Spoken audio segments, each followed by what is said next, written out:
In a game obsessed with flash and flare, there was one man who quietly rewrote the record books without ever raising his voice. Over 7,000 runs, over 800 wickets. Only one cricketer in history has done both. He was South Africa's wall of discipline, their engine of consistency, and the calm after Cronje. This is the story of Shaun Pollock, the silent giant who carried a legacy and built one of his own.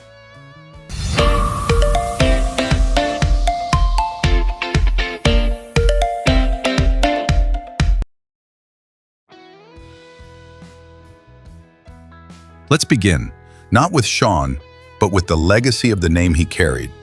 Pollock. Many fans from the 1990s know that name, thanks to Shaun. But to understand its weight, you have to travel back to the 1960s, an era when South African cricket brimmed with greatness, much of which never had the chance to bloom on the global stage. Peter Pollock, Shaun's father, was a fierce, uncompromising fast bowler. His brother, Graham Pollock, Shaun's uncle, was quite simply one of the finest batsmen the world had ever seen. A test batting average of 60.97 doesn't just happen. It places him in the most elite company, alongside the very best of the game. But fate intervened. The apartheid era shut South Africa out of international cricket. A generation of brilliance, Peter, Graham, Barry Richards, Mike Proctor, was confined to domestic records and whispered tales of what could have been.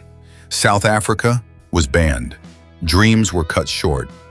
Yet from that era of what-ifs, the Pollock legacy found new life in the next generation.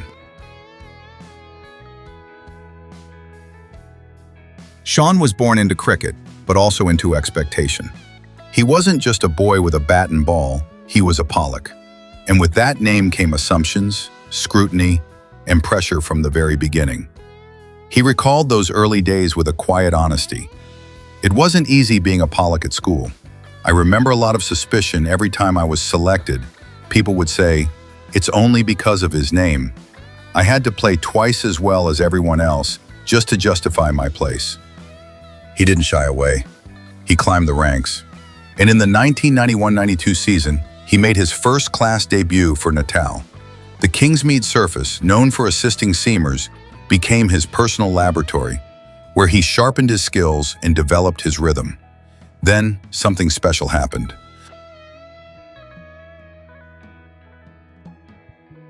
In 1992-93 season, Natal brought in West Indian legend Malcolm Marshall as their overseas pro. It was a partnership destined to define Shaun's career. A young South African fast bowler, still raw, learning at the feet of one of the greatest ever. "He was my mentor," Pollock would later say. "Everything I've learned about bowling since then has just been a refinement of something he taught me." Marshall's influence went far beyond technique. When Shaun toured the Caribbean in 2001, he made a quiet pilgrimage to his mentor's resting place in Barbados. I was desperately keen to see his resting place.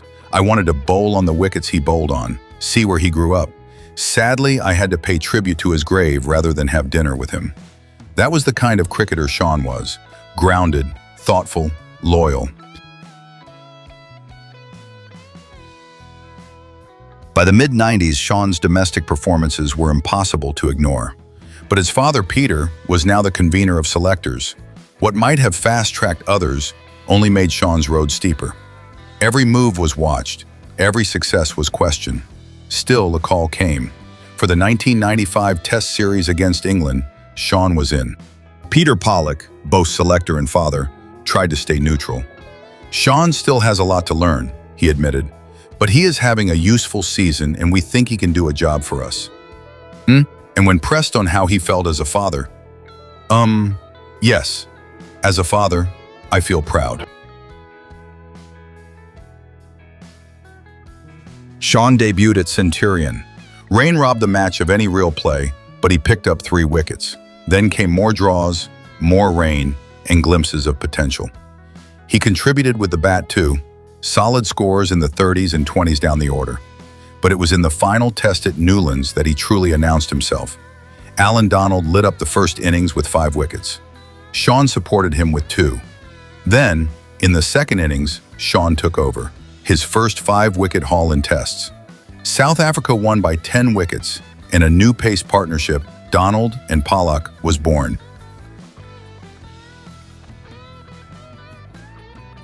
Soon after, Shaun made his ODI debut, 4 for 34, another statement. And so began a journey that would span more than a decade. By the time he retired in 2008, the numbers were staggering.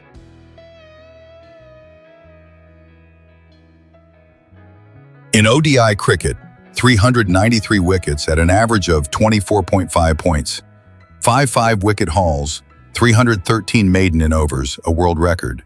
Economy rate of 3.67, lowest among bowlers with 200-plus wickets. Ended 7 calendar years as the #1 ODI bowler in the world.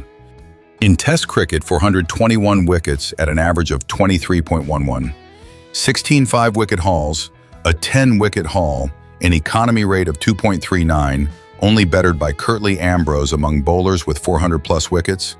First South African to reach 400 Test wickets. But Shaun Pollock was more than just a metronomic bowler. He was a craftsman. His upright action, close to the stumps, and high release point made him a nightmare for batsmen, especially on bouncy pitches. Some of his standout spells: 5 for 37 in Faisalabad, helping dismiss Pakistan for 92 in a dramatic series win. 7 for 87 in Adelaide, 41 overs under the punishing sun with Donald injured. 4 for 91 and 6 for 56 against India in Bloemfontein. Against Australia, his toughest opponent, he averaged 36.86. But against all others, he kept his average under 24. In matches South Africa won, he took 223 Test wickets at a ridiculous average of 18.3. In ODI cricket too, the big moments came thick and fast. 6 for 35 versus West Indies in 1999, even in a losing cause. 5 for 36 in the tied 1999 World Cup semifinal. 5 for 20 versus England in a stunning 38-run win when defending just 149.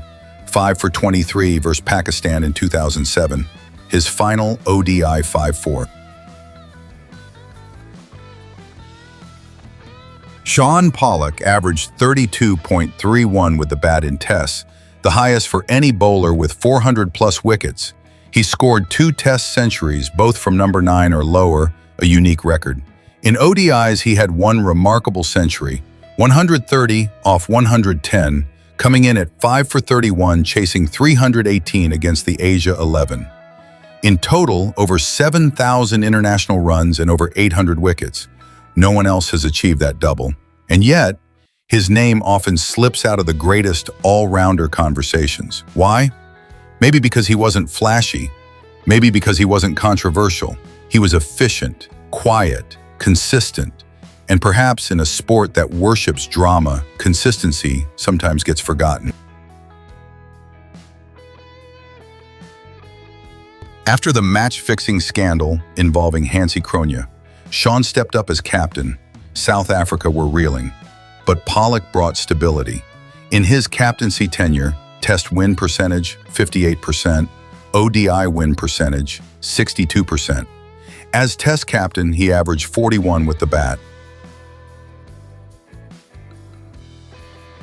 For Sri Lankan fans, 2 moments stand out. First, in 2001, against Sri Lanka at Centurion, South Africa were 204 for 7. Pollock walked in at number 9, smashed 111 off 106 balls, and added 150 with Neil Mackenzie. South Africa won by an innings. Second, the infamous 2003 World Cup clash. As South Africa crumbled under pressure, Kumar Sangakkara delivered one of the most savage pieces of sledging ever caught on mic. Lots of pressure here for the skipper, yeah. He's going to let his whole country down now if he fails. 42 million supporters depending on Shaun. South Africa were eliminated. Pollock was sacked as captain. That's how cruel cricket can be. But through it all, Shaun remained who he always was, measured, humble, resilient. Upon his retirement, he said, I realize I have been blessed by God and feel I have nurtured my talents to the best of my abilities." Then Captain Graham Smith added, "It's very important that people celebrate what he's given to South African cricket and what he's achieved as an individual." This past week, Shaun Pollock turned 52, and as we look back, we see not just a bowler, not just an all-rounder, but a legacy carrier. The boy who became a man, under pressure, in the spotlight, and still made it his own story. From the proud name of Pollock, he carved out a chapter that stands on its own, a chapter sealed by his induction into the ICC Hall of Fame. Shaun Pollock, he wasn't just a brilliant cricketer. He was a rare combination of grace, grit, and greatness. A once-in-a-generation cricketer who perhaps never got the flowers he truly deserved. In our next episode, we turn the spotlight toward a similarly underrated all-rounder from Sri Lanka, someone who played in the same era and quietly left an indelible impact. Until then, this is From Colombo with Swing, signing off.